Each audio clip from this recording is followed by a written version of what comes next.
Bonjour à tous. J'espère que vous allez bien, que vous avez bien passé la journée. Moi, j'ai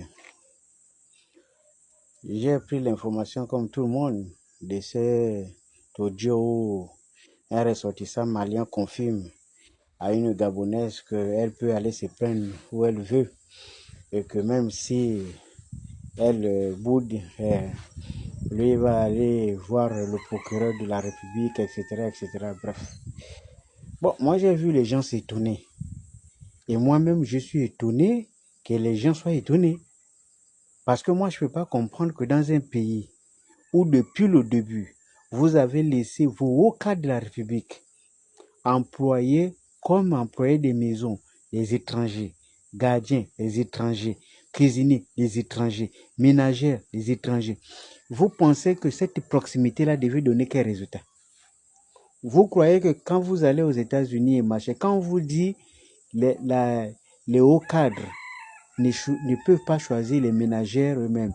Les ménagères, le personnel, ils sont choisis par une administration et on les affecte auprès de ces personnalités-là. C'est pour éviter ce rapprochement-là.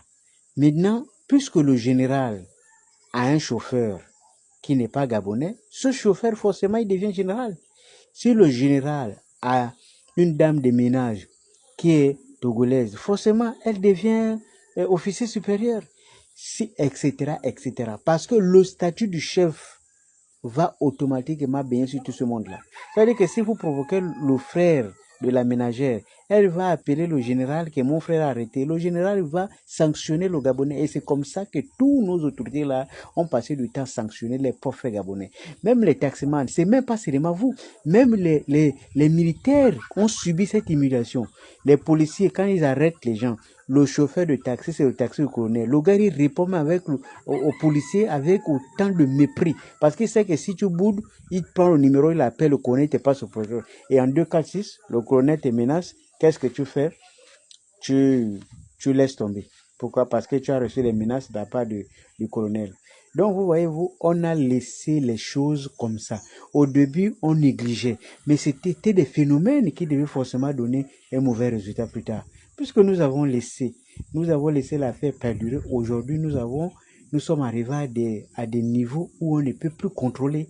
Parce que ces gars, ils ont un niveau de relation, vous ne pouvez même pas soupçonner. Quand on vous dit qu'ils gèrent tous le pays, mais c'est parce qu'on ne parle pas.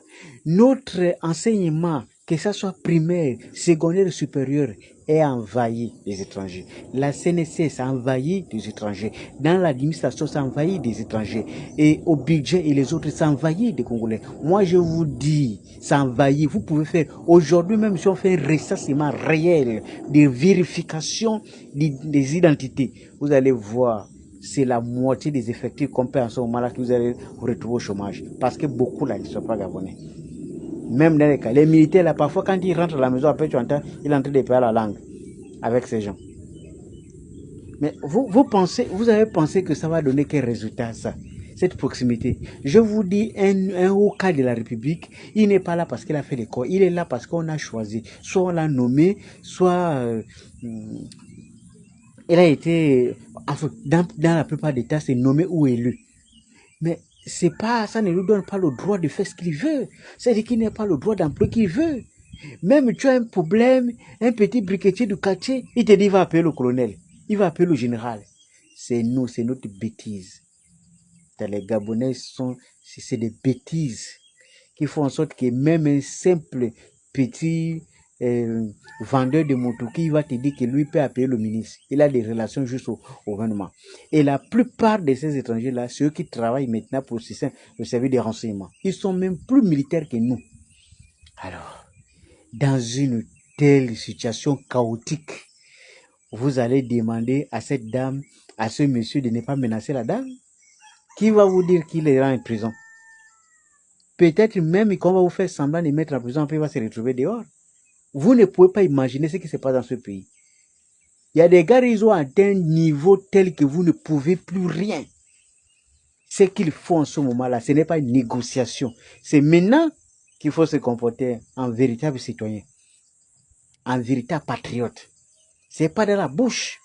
Ce n'est pas parce que les filles passent leur temps en train de se prostituer, alors qu'on a des vrais problèmes dans le pays, alors qu'on n'a jamais eu de premières dames. Maintenant, là, on n'a même plus de premières dames qui sont originaires du pays. Vous n'exigez même pas ce genre de choses. Comment est-ce qu'un président, vous avez vu, on est en train de parler, vous avez vu des candidats condamnés officiellement. Vous avez vu ça? Il n'y a pas quelqu'un qui prend la posture pour dire ça, ça ne peut pas se faire. Ça ne peut pas avoir lieu. Personne. Pourquoi? Parce que même quand ils seront là, ça va perdurer. Je vous dis la vérité, certains sont même complices. Ils sont complices parce que moi, un bateau d'immigrés ne peut pas quitter, arriver jusqu'au kilomètre zéro, rentrer à l'hôtel, là où ça n'existait pas, sans pour autant bénéficier de l'aide, du soutien de qui que ce soit. Jamais. Il y a des gens infiltrés ici. C'est devenu des réseaux.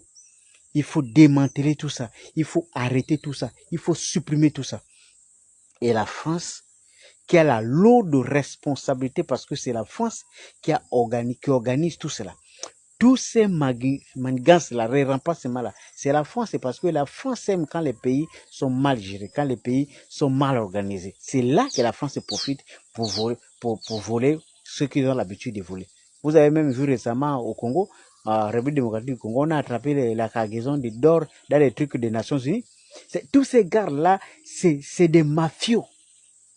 Ils ne peuvent pas accepter de voir un pays en paix. C'est pour cette raison qu'ils sont en train de se préparer pour combattre Poutine. Parce que tous ces pays, les États-Unis compris, ils ne peuvent pas libérer l'Afrique. C'est l'Afrique qui doit se battre pour se libérer. Et le Gabon doit se battre pour se libérer. Parce que si les frères africains qui viennent au Gabon ne considèrent pas que le Gabon c'est un pays qui a des Gabonais, il faut leur faire savoir d'une manière ou d'une autre.